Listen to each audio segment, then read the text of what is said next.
What's up mga ka-GB? Kapag kami nga nag-vlog, malupet! Intro, pasok!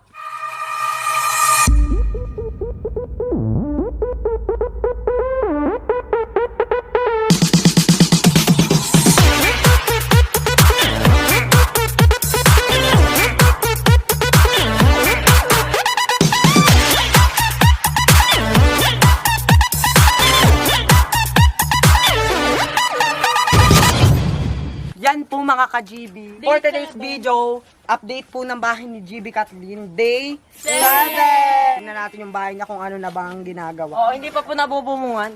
Ano daw po na-delay? Hindi na daw po sa Merkules, sa Webes na. Pinakikinis na po yung sabi. Tara guys, pasok Yan. tayo. Atensya na ito mahingal. Ayan guys, so makinis na. Yan. Yung kamay ni Kathleen, joke lang. Nagpipinis pa rin po sila. Yan daw po yung kusina. Kahapon po, mayroon po nakalagay dyang kawad. Yun, ay bakal. Lababo dito. Lababo. Wala pa po siyang bubong. Guys, nandito tayo sa labas, oh. Ganda. Huli papalitadahan yung laban. Ayan. Oh. Day 8 na. Tatlo na ang bubong, kagahapon dalawa lang. Pinatong lang. Ayan po, o diba? Ang taas mo. tapos si Catboy. Wow. Kagahapon, kalahati pala napipinis. Ang ganun, buhangin. Ang ganda na. Baka yun sa Tsaka, makinis na to. Ano po yung ginagawa mo? Yan ang kusina nila. Ito po yung mga ginagamit na mga buhangin. Hindi po masaya konti lang po sa'yo ngayon. Kasi wala.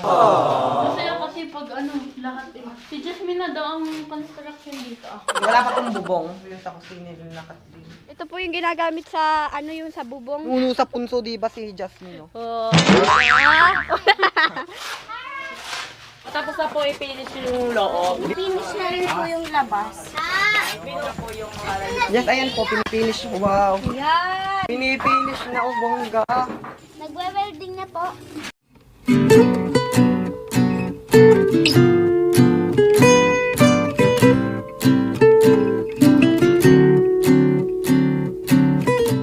Data na po mga ka-GB. Ang ginagawa na po yung talaga ng pinto nila Kathleen. Bawal pong galawin kasi baka masira. Kathleen. Kathleen, ano ba yan?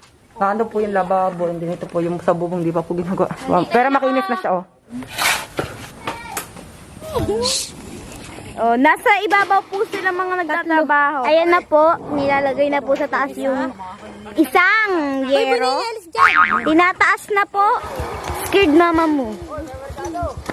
Ayan. Nilalagay na po sa taas.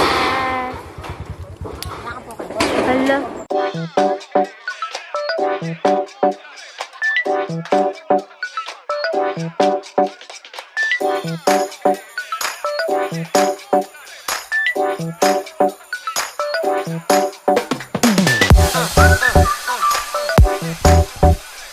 And for today's video po, mag-update na naman po kami sa bahay ni GB Kathleen. D11 na po ng update sa ginagawang bahay ni Kathleen. Pwede na po yung tulugan ni Kathleen ilang araw na lang. Sikat po tutulog sa mga. Pinto po kayo na lang. Guys, pwede na siyang pinturahan ko. Ilang halong ang ilalagay doon? Yan lang yun. Ayan. Yan po, siya po yung tatay ni Kathleen. Basta pa daw mga meses. Oh. Day 12 na natin mga ka-GB. May bubong na. Kabit na talagang bubong. Kulang na lang pintura. And then yung paltada daw. Yun yung sabi. Let's go dito sa Tagliran. Let's go. Ayan. Hindi pa po siya, Wala pa siyang- palitada. Tama ako, syempre hindi pa ako mawawala. Wala, Meldik, bilisan mo. Nagbihis lang naman ako. Iti, sino ka te? Ang itim mo te. Kasi guys, hindi pa ako tapos. Siyempre, a-attendan ko naman yung ating pag-a-update. Ganda naman. Nadaig pa ako. Pinapakinis na yung Ano yan? nag-flooring mo.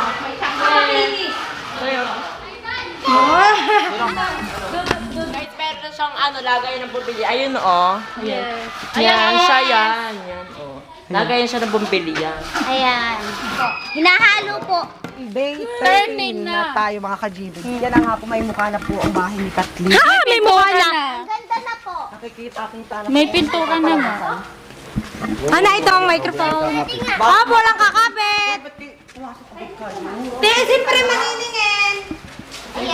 Kayo muna dyan. Sige. Wow. Wala pa sa lababo. Uy, huwag ka sumandagkaan nila niya kanina, pintura. Wala pa sa lababo. Yun. Hindi pa rin Oo, meron na din dun, oh. Wow! Ganda naman. Oh, yun yung pintura, oh. Kathleen, baka naman patulog kami. Hoy, alam mo ba ang basa dito? Pearl! Si Pearl. Sipon. Huwag po muna sa sandalan ng mesa. Wala, sandal! Tingin tayo kanilid ng labaw. Tara. Yes! Yung ano pinto? Oh. Aba, puti din pala yung pinto. Ano? Pinto nyo talaga puti na? Awang ko. Anta. Wow! Pink! Talagang pink? Welcome to Peppa Pig House. Ay, wala na. Peppa Pig House! Peppa Pig! Ang cute! Peppa Pig! Peppa Pig! Uy, basa pa! Peppa Shoes. Ay, dito rin may... Ang ganda na. Excited na ako! Na ganda. Mga ka-GB, Thank you nga po. si Brian po may tinatago pong kabalbalad. Pati ito oh. Ya, talong ni Joshua, nasa kanya lang sila. Yeah. Alita mo ang talong ni Joshua. Yan, Kathleen. Malalagay lang niya kanina. May mukha ng ganda ng bubula. Oh, Kathleen! Para palang init. Kalalagay lang niya kanina. Kagahapon. Kanina lang yan. Oo naman, baby.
From this to this.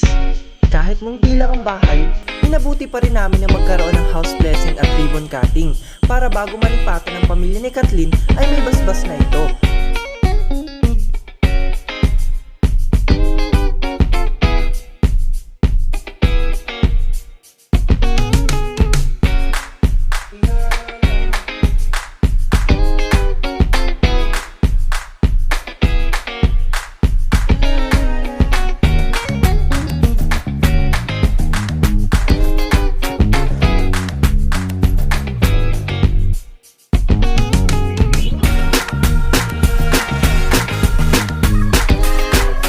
Masaya ko para sa'yo, Kathleen. May matitirahan na po si Kathleen na masarap. Yes, masarap sa pakiramdam dahil maganda yung tirahan, comfortable. Yes. Hindi na mapapasa ng ulan si Kathleen. Congratulations, Kathleen. Maganda ng tutulugan mo. Salamat po, boss. Sobrang hindi po mapaliwanag kung anong nararamdaman ko para sa kapatid ko at sa mama at papa ko. Thank you, boss! Hindi masaya. Hindi maipaliwanag ang saya. Thank you! Ang ganda. Tsaka comfortable po. Nagkaroon ng munting salo-salo bilang selebrasyon at pasasalamat sa Panginoon sa biyayang natanggap ng pamilya ni Kathleen. Thank you po kasi binigyan niyo po ako ng ganong bahay. Hindi ko po talaga in-expect na gawin yung maipapagawa niyo sa amin. Sa lahat po ng mga ka-vlogger ko, thank you po kasi mahal niyo po ako. Tsaka thank you din po kasi pag po nagkakamali ako, pinapaalalahanan niyo po ako. Pag minsan po nasosobra na ako, pinagsasabihan niyo po ako. At mahal na mahal ko po kayong lahat. Thank you po kay GP dahil kung hindi po dahil sa inyong lahat, wala pong ganitong bahay, hindi ko po ito maaabot yung ganitong yan. Tapos, thank you din po Direk kasi kung di nyo po ako sinali dyan sa Gretchen sa vlogger, wala po ako ngayon dito, hindi nyo po ako napapanood.